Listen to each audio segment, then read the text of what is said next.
Eh ben bordel, il était temps. Hey les geeks, c'est Mathéo et on se retrouve pour une toute nouvelle vidéo, mi-breaking news, mi-vidéo découverte, réaction à un trailer, et en l'occurrence celui de Grand Theft Auto The Trilogy The Definitive Edition, bordel, qu'on l'attendait, hein, ça fait quelques temps que c'est officiel, il y a quelques temps qu'il y a des rumeurs qui l'évoquent, voilà, on a enfin les premières images qui ont été dévoilées, avec un maximum d'informations, la date de sortie, le prix, bref on va revenir sur tout ce qu'il ne fallait justement pas manquer à son sujet, mais avant ça, découvrons ce trailer de 58 secondes et les premières images du coup.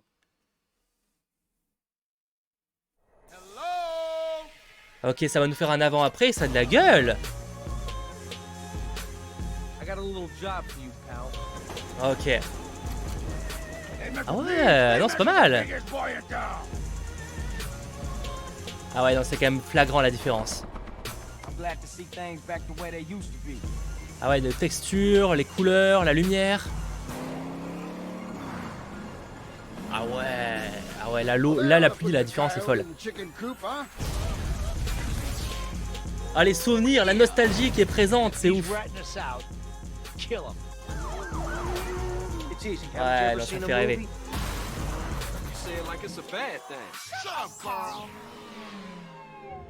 Oh là là, la nostalgie, elle est présente. Et je pense pas être le seul. Le 11 novembre du coup, je crois qu'il y a plusieurs dates de sortie, on va revenir dans les détails. Mais ok, et ben franchement, j'ai trouvé ça plutôt pas mal. Alors effectivement, on n'est pas du tout sur un niveau d'un GTA V, encore moins de ce que peut proposer un Red Dead Redemption 2 par exemple. Forcément, mais ça on s'y attendait, c'est un mélange entre remaster et remake, c'est-à-dire qu'on n'est pas non plus sur au niveau par exemple de ce qu'avait pu faire Mafia avec le remake du premier qui était quand même, faut être honnête, assez fou au niveau graphique. Mais on aura une différence des deux dans le sens où, enfin, un sorte de mélange entre les deux, parce qu'à la fois c'est effectivement déjà plus beau, donc on est sur un remaster, mais à la fois on est sur un remake sur par exemple le gameplay, il y aura vraiment des améliorations de gameplay, on va rentrer dans les détails. Mais en tout cas, les premières images, notamment celle-ci, je trouve que c'est flagrant la différence. Déjà, sur le reflet par rapport au capot, regardez la différence entre GTA 3. Bon, il commence à dater, il faut dire, hein, mais regardez-moi la différence entre les reflets, il n'y a pas. Et là, on a les reflets de la lumière, de la pluie qui tombe dessus. La pluie aussi est très différente. Et même au niveau de la vie dans la ville, regardez-moi la différence entre ce plan-là. Il n'y a personne. Enfin, il y a une voiture au fond là. Et là, où on en a plein. Et même, il y avait un plan sur sur Vice City, excusez-moi, où pareil, on voit qu'il y a une différence de fou entre le nombre de voitures dans le jeu de base et dans la version finale. Alors, à voir, évidemment, ça reste un trailer. J'espère qu'il n'y aura pas de douille de ce côté-là. Mais regardez la différence entre ce plan-là, où on a plein de voitures, et ce plan juste ici, là, juste avant, où on a, je sais pas, 3-4 voitures qui se battent en duel, quoi. Genre, globalement, c'est ça, ouais, 3-4. Et là, on en a beaucoup plus. Donc, ça, c'est cool. Vraiment, on aura plus de vie. Ce qui est normal parce que techniquement on peut se le permettre, mais donc ça c'est quand même plutôt pas mal. Non, franchement je suis très hypé. Je rappelle que ce remaster comprend donc GTA 3, mais également Vice City ainsi que San Andreas. Donc franchement les jeux qui ont fait que GTA sont devenus aussi cultes, clairement. Et donc c'est très cool de les voir dans des versions améliorées comme ça. Sachant qu'on a pas mal d'informations au niveau des différentes nouveautés, notamment les améliorations par exemple par rapport au gameplay. On aura une disposition de contrôleur de style GTA 5, ça c'est cool, c'est vrai qu'ils ont clairement dit, j'avais vu pas mal d'informations dans cet article là également, on a de nouvelles images, comme quoi il y aura pas mal d'améliorations de gameplay par rapport notamment au fait que ça va par exemple améliorer la visée de verrouillage, des roues d'armes, des stations de radio mises à jour, des mini-cartes mises à jour également, navigation améliorée, etc. Il y aura des succès, des trophées, tout ça. Donc ça c'est cool parce que c'est vrai que, on va pas se mentir, que les premiers jeux commencent un petit peu à vieillir du côté du gameplay et que le système de visée, de choisir des armes et tout, est peut-être plus trop d'actualité. C'est bien qu'ils prennent ce qu'ils ont fait notamment avec GTA V, qui est très bon là-dedans, donc ça c'est plutôt cool. Sachant que la version Nintendo Switch aura aussi quelques petites spécificités visiblement, notamment la visée gyroscopique. Je suis pas convaincu que ce soit très pratique, mais ça a testé, pourquoi pas, ainsi que le zoom, des choses comme ça. Et le PC, évidemment, prend en charge le Nvidia DLSS. Dans les autres choses, donc les roues d'armes, les mini-cartes, tout ce que je viens de vous dire, la possibilité de redémarrer immédiatement une mission ratée.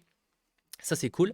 Et plus de nouvelles réalisations du Rockstar Games Social Club pour les membres. Ok, pourquoi pas. Côté amélioration technique, alors on les a vus pour la plupart, mais on aura des textures à plus haute résolution, des personnages aux armes, des véhicules en route et bien plus encore pour plus de détails. Ouais, globalement ce que je vous ai dit. Un système d'éclairage entièrement reconstruit avec des ombres, des reflets améliorés et bien plus encore. Là aussi, c'est clairement flagrant. Des améliorations d'effets de l'eau et de la météo. Pareil, ça c'est vu aussi. Des améliorations dans les arbres et le feuillage. Ouais, aussi, il y a un moment, un plan de San Andreas, je crois, si je ne dis pas de bêtises, si j'ai pas une mauvaise mémoire.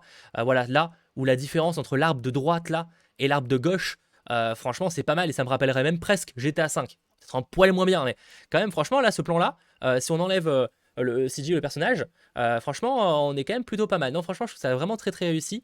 Dans les autres informations, on reviendra sur le prix juste après. Donc, on a évidemment des distances de tirage augmentées pour offrir un niveau de profondeur et de définition. Bah, c'est sûr que c'est vrai que les premiers jeux, Tu sentais qu'il y a des moments où au niveau distance, t'es quand même un petit peu limité, hein. C'est-à-dire qu'il y avait le vite fait le brouillard, c'est normal, c'était les jeux de l'époque. Même si ça restait des révolutions, hein, pour l'époque, mais c'est vrai qu'aujourd'hui ça paraît un petit peu bizarre. Là, visiblement, voilà, on aura des distances d'affichage et tout bien meilleures, et j'ai envie de dire tant mieux, ce serait quand même le strict minimum. Et dans les dernières informations qui sont communiquées, il y a d'autres choses encore à vous partager. Prise en charge de la résolution 4K. Yes. Tant mieux, j'ai envie de dire, mais on sait jamais, avec des performances jusqu'à 60 FPS pour les systèmes PlayStation 5 et Xbox Series X. Pas sur PC, du coup, ok, bah, tant pis, mais donc c'est noté. En tout cas, voilà, et donc 1080p, j'imagine, ou un truc qui s'en rapproche, en tout cas, sur les autres consoles. Donc les versions next-gen des consoles auront du 4K et 60 FPS. Le prise en charge du NVIDIA DLSS, c'est ce que je viens de vous communiquer. Et tout ce que pour la Nintendo Switch également, excusez-moi, j'en perds mon latin. Dans les informations que je peux vous communiquer qui pourraient faire plaisir, notamment aux abonnés du Xbox Game Pass, possiblement. Ça concerne tout simplement que le jeu Grand Theft Auto San Andreas, donc uniquement San Andreas, sera proposé dans le Xbox Game Pass le 11 novembre. Plutôt cool, et que GTA 3 de son côté sera proposé, donc GTA 3 uniquement évidemment, sera proposé lui le 7 décembre sur le PlayStation Now.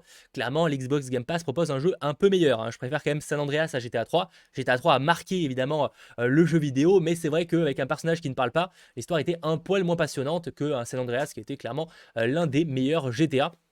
Donc forcément ça fait plaisir, sachant qu'on n'a pas encore parlé de la date de sortie pour l'instant, enfin très vite fait.